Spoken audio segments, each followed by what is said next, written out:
யார் யாரோ வாழ்வீரே சிலுவையை கண்டீரோ, சிலுவைக்காய் பணி செய்ய வாரீரோ. கிறிஸ்துவுக்குள் பிரியமானவர்களே, மரணத்தை ஜெயித்து உயிரோடு எழுந்த ஆண்டவர் இயேசு கிறிஸ்துவின் நாமத்தினாலேயும் என்ஜிபியும் எஸ்எம்பியும் மிஷனரி இயக்கத்தின் சார்பிலே உங்கள் எல்லாருக்கும் அன்பான வாழ்த்துதலையும் வணக்கத்தையும் தெரிவித்துக் கொள்கிறோம். என்ஜிபிஎம் என்பது எஸ்எம்பிஎம் இயக்கத்தின் துணை நிறுவனம். ஏடிஜி எக்ஸப்ஷன் இதற்கு இருக்கிறது. ஆகவே தேவையுள்ளவர்கள் பயன்படுத்திக் கொள்ள அன்போடு கூட கேட்டுக்கொள்கிறோம். ஒரு 70 பேர் கொண்ட அமைப்பாக இந்த இயக்கம் இயங்கிக் கொண்டிருக்கிறது. ஆண்டவரின் கிருபையினாலே இந்தியாவின் 24 மாநிலங்களிலே சுமார் 167 மிஷனரி குடும்பங்கள் தங்கியிருந்து நற்செய்தி அறிவிக்கிறார்கள். தேவனின் கிருபையினாலே 210 ஆதிவாசி பிள்ளைகள் 4 விடுதிகளிலே தங்கியிருந்து படிக்கிறார்கள்.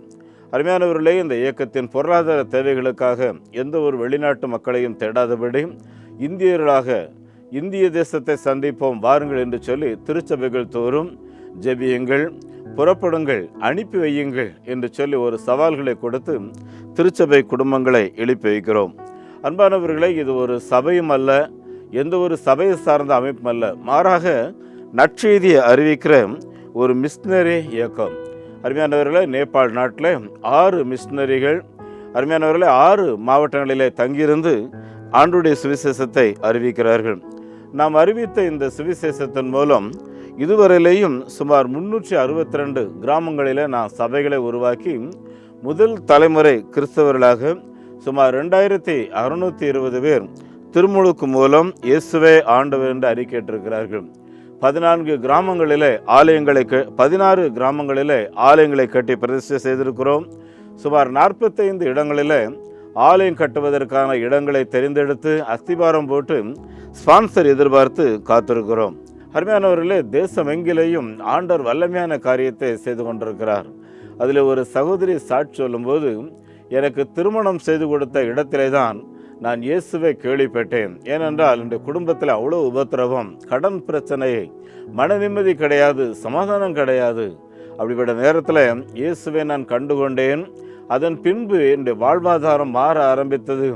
என்னுடைய கணவரை தேவன் ஆசீர்வதிக்க ஆரம்பித்தார். ஆகவே நான் பிறந்த ஊர் மக்களும் இயேசுவை கண்டுகொள்ள வேண்டும் என்று சொல்லி நான் பிறந்த ஊருக்கு வந்தேன். மக்களுடைய தரித்திர நிலைமைகள், வேதனைகள், கண்ணீர் நிலைமைகள், வயிற்று வலி, தலைவலி, இன்னும் சிறு சிறு போராட்டங்களுக்கும் மந்திரவாதத்தில் சென்று கம்பியை சூடு வச்சு உடலில் போடுறதெல்லாம் நான் வேதனையோடு பார்த்தேன். அதற்காக ஜோமண்ணை என் கிராமத்து மக்களுக்கு, நீங்கள் இயேசுவை நோக்கி பாருங்கள், மந்திரவாதிகளிடத்தில் போய் இப்படி சூடு போட்டு உங்களை ஏன் கெடுத்துக் கொள்கிறீர் என்று சொல்லி வேத வசனத்தை சொன்னேன். இயேசு அற்புதத்தை செய்தார் என்று சொல்லி அந்த கிராமத்தில் புதிதாக சபை உருவாக்கப்பட்டது. அந்த மகள் எங்களுக்கு காண்பித்தார்கள். என் அன்புக்குரியவர்களே, இப்படி சுவிசேஷம் அழகிய மனிதர்களை உருவாக்குகிறது. வாழ்வாதாரம் இழந்த மனிதர்கள் மாத்திரமல்ல, அந்த மிஷனரி பகிர்ந்து கொண்ட தேவைக்கு போதுமான பணங்களே நான் கொடுக்கிறேன் என்று சொல்லி தீர்மானம் பண்ணினார்கள். போதகர் அன்றைக்கு ஒரு சிறப்பு காணிக்கை எடுக்கிறார். காணிக்கை தட்டில் போதுமான அளவு காணிக்கை கிடையாது. மேகியின் இடத்துல அந்த காணிக்கை தட்டு வரும்போது தன்னுடைய 2 ஊன்று கால்களையும் எடுத்து அப்படியே அந்த காணிக்கை தட்டின் மேலே வைத்து விடுகிறாள். இதை பார்த்த போதகர் கண்ணீர் விடுகிறார். ஹால்டருக்கு வந்த உடனே சபையாரை பார்த்து சொல்கிறாரு, அந்த மிஷனரி கேட்ட தேவையை நம்ம சபையில் ஒரு குடும்பம் சந்திக்க முடியும், ஆனால் எல்லாரும் சேர்ந்து காணிக்க போட்டிருக்கிறோம், என்றாலும் இது போதாது, என்னையே ஆண்டவருக்கு தருகிறேன் என்று சொல்லி மேகி தன்னுடைய ஊன்றுகோல்களை எடுத்து காணிக்கை தட்டில் வைத்திருக்கிறாள் என்று கண்ணீரோடு சொல்லி ஜெபம் பண்ண ஆரம்பித்தார். அவர் ஜெபம் பண்ணி முடித்த உடனேயே முன்னாலே இருந்த ஒரு பெரியவர் சொன்னாராம், அந்த மிஷனரியுடைய தேவையை நான் பொறுப்பெடுத்துக் கொள்கிறேன், இந்த ஊன்றுகோலை மேகை கையிலே நீங்கள் கொடுத்து விடுங்கள் என்று சொல்லி. என் அன்புக்குரிய தேவனுடைய பிள்ளைகளே, தேவன் நம்மையும் ஆசீர்வதித்திருக்கிறார், தொடர்ந்து நிச்சயமாக ஆசீர்வதிப்பார். அருமையானவர்களே, என்னிடத்தில் பலர் கேட்கிற ஒரு கேள்வி, நிறைய மிஷனரி இயக்கங்கள் இருக்குது, நிறைய சபைகளில் நாங்களும் மிஷனரி ஊழியெல்லாம் செய்கிறோன்னு சொல்கிறாங்களேன்னு சொல்லி. என் அன்புக்குரியவர்களே, நீங்கள் எங்கே அதிகமான விளைவுகள் இருக்கிறது, எங்கே ஆத்துமாக்கள் அதிகமாக திருமுழுக்கு எடுக்கிறார்கள், புதிய கிராமங்களில் சபைகள் உருவாக்கப்படுகிறது என்பதை நேரில் வந்து பாருங்கள். மாதந்தோறும் ஆத்துமாவை தேடி என்கிற எங்களுடைய பத்திரிகையை உங்களுடைய முழு முகவரிகளை கொடுத்து உங்களுக்கு அனுப்பி வைப்போம். இது ஒரு இலவச பத்திரிகை. ஏசப்பா சீக்கிரம் வர போகிறாரு, அவரை சந்திக்கிறதற்கு எப்பொழுதும் ஆயத்தமாக இருங்கள். வெறுங்கோயோடு அல்ல, ஒரு கூட்ட ஆத்மாக்களோடு ஆயத்தமாக இருங்கள். லூக்கா 15:10 எழுதியிருக்கிறது, மனம் திரும்புகிற ஒரு பாவி நிமித்தம் பரலோகத்தில் மிகுந்த சந்தோஷம் உண்டாயிருக்கும். உங்கள் மூலம் நம்ம நாட்டில் மக்கள் மனம் திரும்புகிறதன் மூலம், கிராம மக்கள் வாழ்வாதாரம் பெறுகிறதன் மூலம் பரலோகத்தில் பெரிய ஆர்ப்பரிப்பு மகிழ்ச்சி உண்டாயிருக்கட்டும். அதற்கு நீங்களும் பங்காளிகளாக ஆகுங்கள். அருமையானவர்களே, எங்களுடைய வங்கி எண்ணை குறித்து வைத்துக் கொள்ளுங்கள். நெகேமியா new generation partaker movement, State Bank of India, account number 42 18 20 691, IFSC code SPIN 0061767. அதே போல் salvation mission partaker movement SMPM, South India bank, IFSC code SIPL 0000886, account number 0886073000169. எங்களுடைய தொலைபேசி எண் உங்களுடைய ஜபத்துக்காக அழையுங்கள். 90 43 86 7550 944473 7550. உண்மையானவர்களே, இந்த நாளில் நம்முடைய திருச்சபையின் காலண்டர் அட்டவணையின்படி சீஷர்களாகுங்கள் என்று நமக்கு அழைப்பு கொடுக்கப்படுகிறது. நம்முடைய ஆண்டவராகிய இயேசு கிறிஸ்து தம்முடைய சுவிசேஷத்தில் கட்டளையிட்டு இருக்கும்போது, அருமையானவர்களே, மத்தேயு 28 அதிகாரம் 19-20 வாசித்தீங்கன்னா, நீங்கள் உலகம் எங்கிலேயும் புறப்பட்டு போங்கள், சகல ஜனங்களையும் இந்த சுவிசேஷத்தை பிரசங்கியுங்கள், அவர்களை சீசராக்குங்கள் என்று ஆண்டவர் கட்டளை கொடுத்தார். அருமையானவர்களே, அப்போஸ்தலர்கள் ஊழியம் செய்தார்கள்.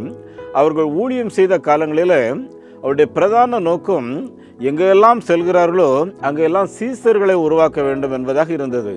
அப்போஸ்தலர் 6:7 நீங்கள் வாசித்து பார்த்தீங்கன்னா எழுதியிருக்கோம், எருசலேமில் சீசர்கள் எண்ணிக்கை பெருகிற்று, இதனால விசுவாசத்தில் அநேகர் கீழ்ப்படிந்தார்கள், மதவாதிகள், அரசியல் தலைவர்கள் என்று அநேகர் கீழ்ப்படிந்தார்கள் என்று எழுதியிருக்கோம். ஆகவே தான் திருச்சபைகளில் இருக்கிற விசுவாச குடும்பங்கள் தங்களை சீசர்களாக உருவாக்க வேண்டும். சீசர்கள் என்றால் யார் என்று சொல்லி கேட்டிங்கன்னா, அவர்கள் லேர்னிங் ஹார்ட் உள்ளவங்க. எப்போ பைபிள் படித்தாலும் சரி, எனக்கு அதில் என்ன கற்றுத்தர போகிறீங்கன்னு சொல்லி பார்க்குறவங்க. ஆலயத்துக்கு போகும்போது கையில் ஒரு சின்ன நோட் பேட் இருக்கும், கட்டாயம் பேனா இருக்கும். போதகர் பிரசங்கம் பண்ணும்போது அதில் அந்த குறிப்புகளை, வசனங்களை எழுதி வைத்து அதை அசைவுபடுவார்கள். இவங்க தான் சீசர்கள். பார்த்துக்குங்க அருமையானவர்களே, வேத வசனங்களை கேட்கறதுனால, அதை தியானிக்கிறதுனால நம்முடைய இருதயம் பக்குவப்பட்டு குணாதிசயத்தில் மாற்றங்கள் ஏற்பட்டுவிடும். அருமையானவர்களே, ஆகவே தான் இயேசு சீசர்களாகுங்கள் என்று நமக்கு அழைப்பு கொடுக்கிறார். மார்க் 8 அதிகாரம் 34 வசனத்தில் வாசித்து பார்த்தீங்கன்னா, அங்கே இயேசு தம்முடைய சீசர்களை பார்த்து சொல்லுகிறார், ஒருவன் என் பின்னே வர விரும்பினால் அவன் தன்னைத்தான் வெறுத்து தன் சிலுவை எடுத்துக்கொண்டு என்னை பின்பற்றி வரட்டும் என்று சொல்லுகிறார். எங்கள் வீட்டில் நாங்கள் ஒரு மிஷினரி குடும்பம் இல்லையா, எங்கள் குடும்ப ஜபங்களில் அடிக்கடி ஏறெடுக்கிற ஒரு ஜபம், ஆண்டவரே இன்றைக்கான சிலுவையை மகிழ்ச்சியோடு சுமக்கும்படி எங்களை பலப்படுத்தும். ஏனென்றால் பாடுகள், உபத்திரவங்கள் பட்டணங்கள் தோறும் எனக்கு வைக்கப்பட்டிருக்கிறது எனக்கு தெரியும் என்று சொல்லி பவுல் சொல்லுகிறார். ஆனால் அவைகளை சந்தோஷமாக தூக்கி வச்சுட்டா அது லகுவாக தெரியும். இதன் மூலம் குணாதிசயங்கள் மாறும். ஒரு நாள் இயேசு கிறிஸ்துவினிடத்தில் ஒரு வாலிபன் வருகிறான். மத்தேயு 19:22 வாசிக்கிறோம். அவன் இயேசு கிறிஸ்துவத்தில் என்ன கேட்குறான், ஆண்டவரே நான் நித்திய வீட்டுக்கு, பரலோகத்துக்கு, சொர்க்கத்துக்கு வரணும், நான் அதுக்கு என்ன செய்யணும்னு சொல்லி கேட்குறான். அப்போ இயேசு சொல்லுகிறார், நீ நியாயப்பிரமாணத்தை கடைபிடிங்கிறார். அவன் சொல்கிறான், நான் சின்ன வயசுலேருந்து ஒரு எழுத்து கூட விடாமல் அதை நான் ஃபாலோ பண்ணுறேன் அப்படின்னு சொல்லி சொல்கிறான். அப்போ இயேசு சொல்கிறாரு, அப்படின்னா உனக்கு இருக்கிறதெல்லாம் விற்று தரித்திரர்களுக்கு கொடுத்துட்டு எனக்கு பின்னால் வா அப்படின்னு சொல்லி சொல்கிறாரு. என் அன்பானவர்களே, அவன் இயேசுவை பின் தொடர்வதில் இருந்து விலக ஆரம்பித்தான். அவனுக்கு அது துக்கமாய் தோன்றிற்று என்று எழுதியிருக்கிறது வேத புஸ்தகத்தில். இயேசு கிறிஸ்துவில் துக்கமாகி போனவர்கள் 2 பேர் தான். இயேசு கிறிஸ்துவில் திரும்பி போனவங்க 2 பேர் தான். அது ஒரு யூதாசு, 2வது இந்த ஆள் தான். ஏன்னா அவன் மிகுந்த ஆஸ்தி உள்ளவன் என்று எழுதியிருக்கிறது. என் அன்புக்குரியவர்களே, ஆஸ்தி என்பது அது பரலோகம் பெறுக்கு ஒரு தடை கிடையாது. ஏன்னா ஆஸ்தி இருந்தால் தான் நம்ம இந்த நற்செய்தியை அறிவிக்க முடியும். பணம் எல்லாவற்றுக்கும் உதவும் இல்லையா, நிறைய ஊழியங்களை தாங்க முடியும், நிறைய மிஷினரிகளை ஸ்பான்சர் பண்ண முடியும், நிறைய ஆலயங்கள் பணம் இருந்தால் தான் கட்ட முடியும். அதனால் பணம் நரகத்தை அழைத்து செல்லாது. ஆனால் நிறைய பேருக்கு பணம் தான் வாழ்க்கை, எதுவாக இருந்தாலும் அதில் ஏதாவது சம்பாத்தியம் இருக்குமா அப்படின்னு சொல்லி பார்ப்பாங்க. சம்பாதிக்கிறத அனுபவிக்க கூட மாட்டாங்க. என் அன்புக்குரியவர்களே, இப்படி பணத்தையே தெய்வமாக யாராவது வச்சுருக்காங்கன்னா நிச்சயமாக அவங்க பரலோகம் போகவே முடியவே முடியாது பார்த்துக்குங்க. ஏனென்றால் அருமையானவர்களே, அவங்களுக்கு பண ஆசை அது எல்லா தீமைக்கும் வேறாக இருக்கிறது அப்படின்னு சொல்லி எழுதியிருக்கு பார்த்துக்குங்க. என் அன்புக்குரியவர்களே, ஆகவே இந்த நாள் காலை ஆராதனையிலே கர்த்தருடைய வார்த்தைகளை கேட்கிற தேவனுடைய பிள்ளைகளே, நாம் ஆண்டவரை பின்பற்றுவதற்கு பணம் ஒரு தடையாக இருக்கக்கூடாது. அருமையானவர்களே, இந்த உலகத்தில் இன்றைக்கு ஆண்டவரை பூர்ணமாக பின்பற்றுவதற்கு இருக்கிற ஒரு தடை பார்த்தீங்கன்னா மாடர்ன் டெக்னாலஜி. நம்ம எல்லார் கையிலையும் செல்ஃபோன் இருக்குது, லேப்டாப் இருக்குது, கம்ப்யூட்டர் இருக்குது. அது இன்றைக்கி இருக்கிற தேவை அது. ஆனால் அருமையானவர்களே, அது ஒரு டெக்னாலஜி. அதுக்கு நிறைய பேர் அடிமையாகிட்டோம் இல்லையா? யோசித்து பாருங்கள். எனக்கு இந்த செல்ஃபோன் வாங்கி தரலன்னா நான் சாப்பிட மாட்டேன், இந்த செல்ஃபோன் வாங்கி தரலன்னா கல்லூரிக்கு போக மாட்டேன், இந்த செல்ஃபோன் வாங்கி தரலன்னா நீ நாளைக்கு நீ பார்க்க முடியாது பாரு அப்படி சொல்லி பேரண்ட்ஸை மிரட்டுறாங்க. நிறைய தம்பிமார் அவங்க அப்பாவுடைய கஷ்டம் புரிஞ்சிக்காமலேயே அப்பா நான் கேட்குறது வாங்கி தரீங்களா இல்லையான்னு சொல்லி மிரட்டுறாங்க. என் அன்பானவர்களே, இது ஒரு நல்ல டெக்னாலஜி தான். ஆனால் அந்த டெக்னாலஜியை நீ ஒரு டெக்னிக்காக பயன்படுத்துகிறீங்களா அப்படிங்கிறத யோசித்து பாருங்கள். தாவீது கையிலையும் ஒரு டெக்னாலஜி கொடுக்கப்பட்டுச்சு இல்லையா? தாவீது அது ஒரு கவன்கள், ஒரு கூழாங்கல் பார்த்துக்குங்க. அந்த கவன்களையும் கூழாங்கல்லையும் அவர் சரியாக பயன்படுத்தினார் இல்லையா? அருமையான தேவனுடைய பிள்ளையே, நீயும் சரியானபடி உனக்கு கொடுக்கிற காரியங்களை நீ பயன்படுத்துகிறாயா என்று யோசித்துப்பார். மாறாக உன்னுடைய குணாதிசயங்களை இழந்து அதில் வரக்கூடிய ஆபாச நிகழ்ச்சிகளை பார்த்து அதில் நடக்கிற நிறைய வன்முறைகளை பார்த்து அதே வன்முறையில் நீங்களும் ஈடுபட முடியுமான்னு சொல்லி பயிற்சி எடுத்து பார்க்குறீங்களா அப்படிங்கிறத யோசித்து பாருங்கள். என் அன்பான தேவனுடைய பிள்ளையே, இன்றைக்கு அநேக துர்காரியங்கள் இந்த செல்ஃபோன் மூலமாக, இன்டர்நெட் மூலமாக நடைபெறுகிறது. ஆகவே தான் தாவீதை போல நமக்கு இருக்கிற டெக்னாலஜியை சரியாக பயன்படுத்துங்க, ஆண்டவர் உங்களை ஆசீர்வதிப்பார். அருமையானவர்களே, இந்த சீசர்கள் என்கிற இந்த வார்த்தை வேத புஸ்தகத்தில் 261 முறை வருகிறது பார்த்துக்குங்க. அருமையானவர்களே, ஏன் 261 முறைன்னு பார்த்தீங்கன்னா, ஒரு வாளை இன்னொரு வாளை உற்பத்தி செய்து விடும் இல்லையா? அதே மாதிரி திருச்சபை புதிய புதிய திருச்சபைகளை உருவாக்கி கொண்டே இருக்க வேண்டும். ஒவ்வொரு சீசர்களும் புதிய சீசர்களை பெற்றெடுத்து கொண்டே இருக்க வேண்டும் பார்த்துக்குங்க. அருமையானவர்களே, ஒரு மோசே ஒரு யோசுவாவை உருவாக்கி இருந்தார் இல்லையா? ஒரு எலியா ஒரு எலிசாவை உருவாக்கி இருந்தார். நம்முடைய ஆண்டவரும் தம்முடைய ஊழிய காலங்களில் 12 சீசர்களை உருவாக்குவதற்கு அதிக நேரங்களை செலவு செய்தார். ஆகவே தான் சீசர்கள் ஆகுங்கள் என்று சொல்லி ஆண்டவர் அழைப்பு கொடுக்கிறார். அருமையானவர்களே, லூக்கா எழுதின சுவிசேஷம் 9வது அதிகாரம் 57வது வசனத்தில் இயேசு கிறிஸ்துவை ஒருவன் ஆண்டவரே நீர் எங்கே போனாலும் உண்மை நான் பின்பற்றி வருவேன்னு சொல்கிறாரு. இந்த ஆள் யாருன்னு சொல்லி பார்த்தீங்கன்னா ஒரு வேத பாரகன் பார்த்துக்குங்க. இவனுக்கு நல்ல பைபிள் தெரியும், சத்தியம் தெரியும், நியாயப்பிரமாணம் தெரியும். இயேசு கிறிஸ்து நிற்கிறான், நான் உங்களை பின்பற்ற போகிறேன்னு சொல்லி நல்ல தீர்மானம். இயேசு அவனுக்கு ஒரு பாராட்டு விழாவே நடத்தியிருக்கணும். ஆனால் அவனை பார்த்து என்ன சொல்கிறாரு? லூக்கா 9:58 அதற்கு இயேசு, நரிகளுக்கு குழிகளும் ஆகாயத்துக்கு பறவைகளுக்கு கூடுகளும் உண்டு, மனுஷகுமாரனுக்கு தலை சாய்ப்பதற்கு இடமில்லை என்று சொல்லி சொல்லுகிறான். என் அன்பானவர்கள், அப்படின்னா என்ன சொல்ல வர்றாரு? நீ என்னை பின்பற்றி வர விரும்புகிறது நல்லது, நீ ஒரு வேத பாரகன், ஆனால் உனக்கென்று எதையும் வைத்திருக்கக்கூடாது, எல்லாவற்றையும் ஏழைகளுக்கு தானம் பண்ணிவிடு, எல்லாவற்றையும் இழந்துவிடு, அதன் பின்பு என்னை பின்பற்றி வா. ஜான் வெஸ்லி ஒரு தேவனுடைய ஊழியக்காரர், பெரிய ஊழியக்காரர். அவர் மூலமாக இங்கிலாந்து மகாராணி அம்மையாரே ரட்சிக்கப்பட்டாங்கன்னா பாருங்க, அந்த அளவுக்கு பெரிய ஊழியக்காரர். ஆனால் அவருடைய கையில் எப்பவும் இருக்கிறது சாப்பிட்றதுக்கு ஒரு டீஸ்பூனும் ஒரு தட்டும் தான். இந்த ரெண்டும் தான் கையில் எப்பவுமே இருக்கும். பார்த்து, இதுதான் ஜான் வெஸ்லியுடைய சொத்து பார்த்துக்குங்க. என் அன்புக்குரியவர்களே, யோசித்து பாருங்க, மனுஷகுமாரனுக்கும் தலை சாய்க்க இடமில்லை என்று சொல்லுகிறார். மத்தேயு 9வது அதிகாரத்தில் 21வது வசனத்தை வாசித்து பார்த்தீங்கன்னா, சீஷனுக்குரிய கட்டளையை ஆண்டவர் கொடுக்கிறார். அந்த கட்டளை என்னன்னு சொல்லி பார்த்தீங்கன்னா, ஒரு சீசன் என்று சொல்லுகிறவன் தினமும் அவரோடு கூட இருக்க வேண்டும். இன்றைக்கி நம்ம செல்ஃபோன் வச்சுருக்கோம், அதுக்கு டெய்லி சார்ஜர் போட்டால் தான் அது ஒரு புது உற்சாகத்தோடு இயங்கும் இல்லையா? அதே மாதிரி சீசர்கள் என்று சொல்லக்கூடியவர்கள் தேவனோடு கூட இயேசுவோடு கூட சேர்ந்து அமர்ந்து தினந்தோறும் ஜெபிக்க வேண்டும். நீங்கள் அமர்ந்திருந்து நானே தேவன் என்று அறிந்து கொள் என்று சொல்லுகிறார். ராஜஸ்தான் போயிருக்கும்போது ஒரு சகோதரி சொன்னாங்க, என்னுடைய கணவர் ஹார்ட் அட்டாக்ல அப்படியே மரித்து போய்விட்டார், செத்து போய்விட்டார். அடக்கம் பண்ணுறதுக்கான காரியங்களை ஏற்பாடு பண்ணிட்டு இருந்தோம். அவர் மறுபடியும் உயிரோடு எழுந்தார். வால்சிங் பல முறை விஷம் வச்சு கொள்றதுக்காக திட்டமிட்டு இருந்தாங்க. ஆனால் இயேசு அவரை இன்றைக்கு உயிரோடு வைத்திருக்கிறார், வல்லமையான சாட்சியாக வைத்திருக்கிறார். என் அன்புக்குரியவர்களே, இன்றைக்கும் ஆண்டவர் பெரிய காரியங்களை செய்கிற தேவனாக இருக்கிறார். இரண்டாவது, இயேசு கிறிஸ்துவனிடத்தில் ஒரு சீசன் வருகிறான். அந்த சீசன் ஆண்டவரே, நான் உம்மை பின்பற்ற தீர்மானித்து விட்டேன், என்றாலும் எங்கள் வீட்டில் போய் எங்கள் அப்பாவை அடக்கம் பண்ணிச்சு, அதன் பின்பு நான் உம்மை பின்பற்றி வருகிறேன் என்று அந்த சீசன் சொல்லுகிறான். என் அன்புக்குரியவர்களே, நீங்கள் இயேசுவை பின்பற்ற விரும்பிவிட்டால் எந்த சாக்கு போக்கும் சொல்லக்கூடாது. நீங்கள் சாக்கு போக்கு சொல்லிட்டா காலமெல்லாம் அதே தான் சொல்லிக்கிட்டு இருப்பீங்களே தவிர அவரை பின்பற்ற மாட்டீர்கள். நீங்கள் தீர்மானித்து விட்டீர்கள் என்றால் அந்த தீர்மானத்தை உடனடியாக செயல்படுத்த வேண்டும்.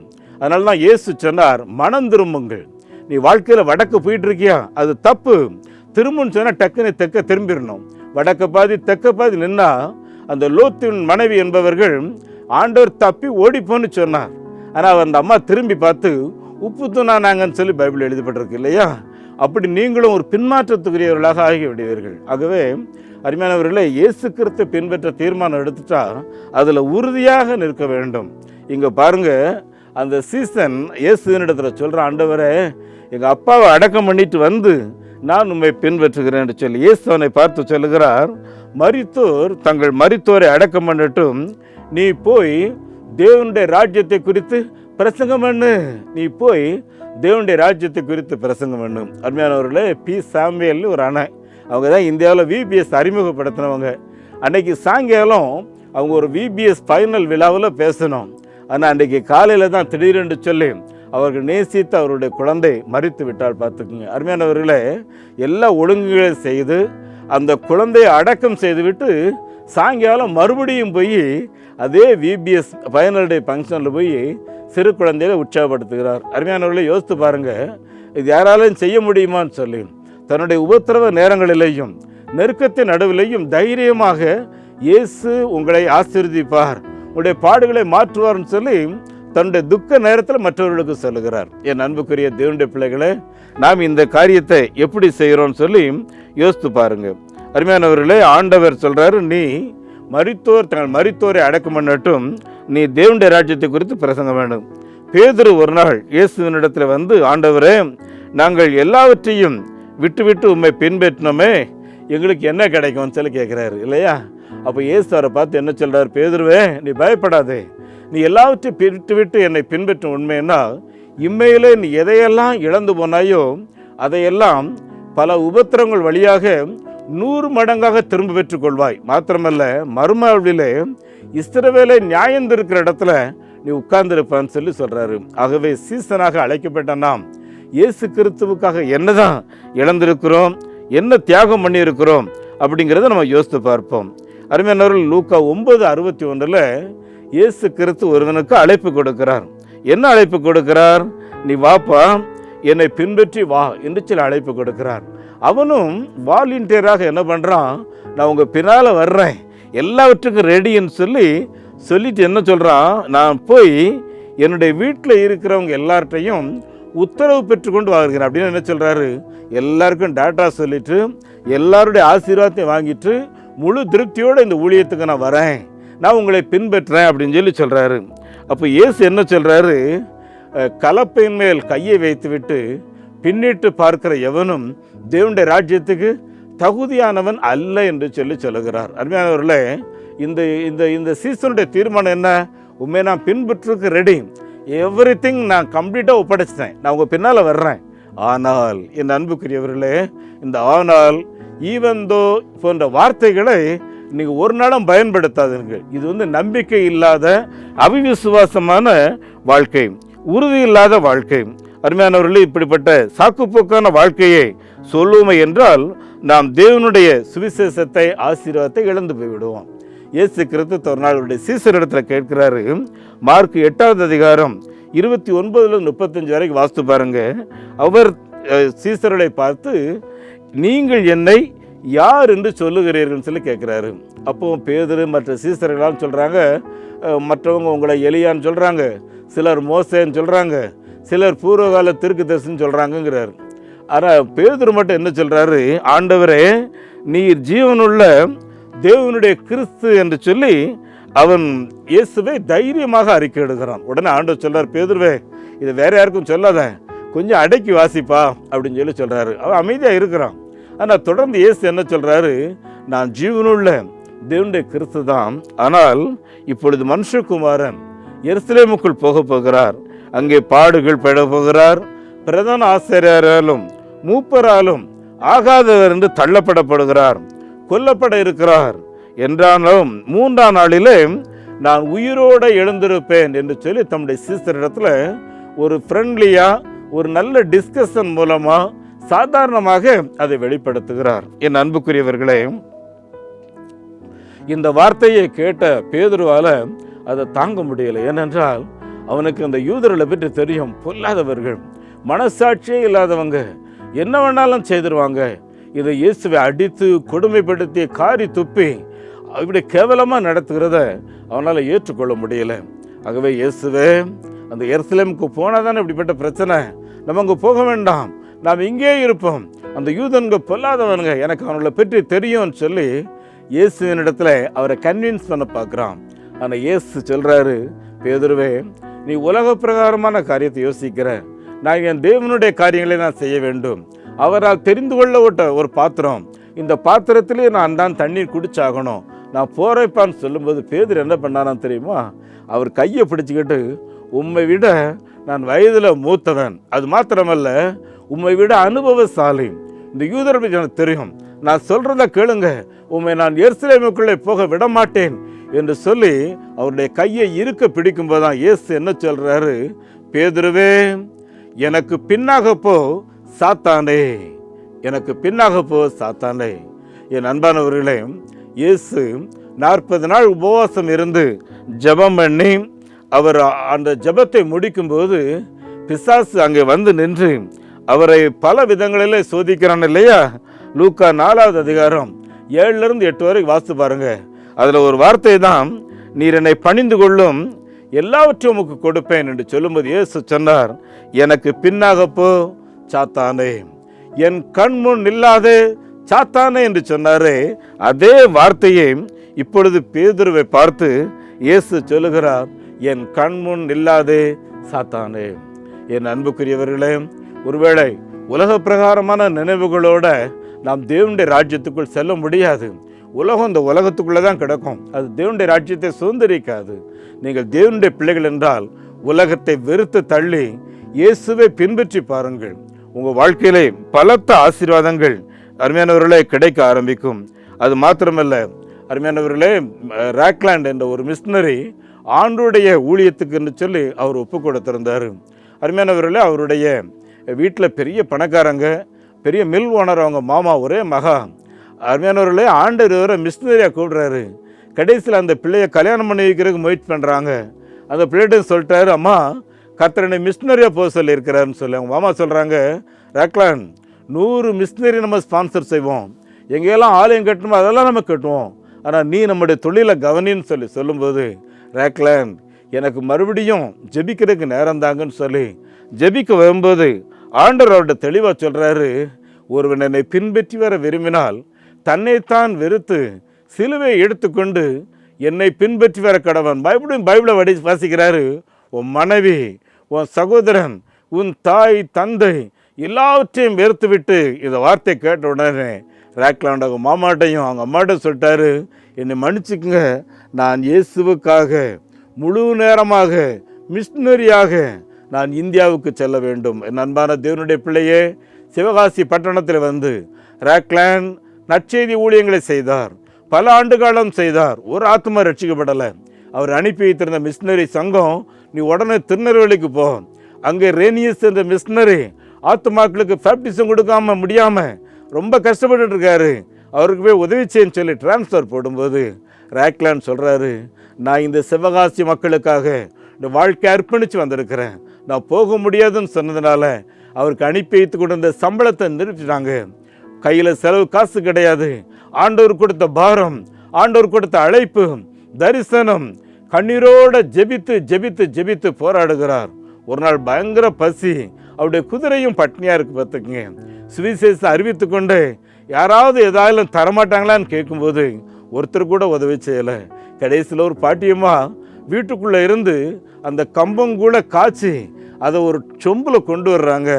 ராக்லாண்ட் ஆசையா பாட்டி அதை தருவாங்கன்னு சொல்லி கையை நீட்டும்போது அந்த பாட்டி அந்த கோவலை அப்படியே தலைகீழ தூக்கும்போது தான் ஐயோ கீழே சிந்திருமோன்னு சொல்லி தலையில் மாட்டியிருந்த தொட்டியை வாங்கி பாட்டி இதில் ஊற்றுங்கன்னு சொல்லி அந்த தொப்பியில் வாங்கி அந்த கூடை குடிச்சிட்டு அந்த குதிரைக்கும் கொடுத்தாராம். என் அன்பானவர்களே, சீசன்னு நாமத்து நிமித்தம் ஆண்டவருக்காக அவர் செய்த தியாகத்தை யோசித்து பாருங்க. இதன் விளைவு இன்றைக்கு சிவகாசி, சாட்சியாபுரம், அந்த வட்டாரத்தில் அத்திப்பள்ளி எல்லா பகுதிகளிலேயும் ஆண்டவருக்காக மகிமையான திருச்சபைகளை தேவன் எழுப்பி தந்திருக்கிறார்.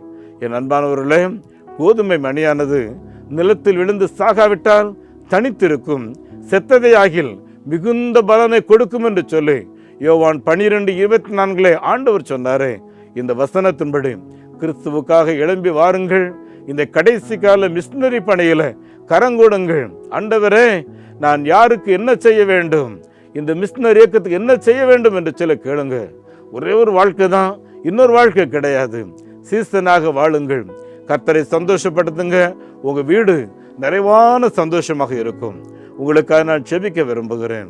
எங்கள் பரலோகத்தின் நல்ல பிதாவே, இந்த நல்ல நாளிலேயும் ஆண்டவரே சீசராகுங்கள் என்று சொல்லி எங்களுக்கு நீர் அழைப்பு கொடுத்தீரே. உலகமெங்கிலேயும் புறப்பட்டு போங்கள், சகல ஜனங்களையும் சீசராக்குங்கள் என்று சொன்னீரே.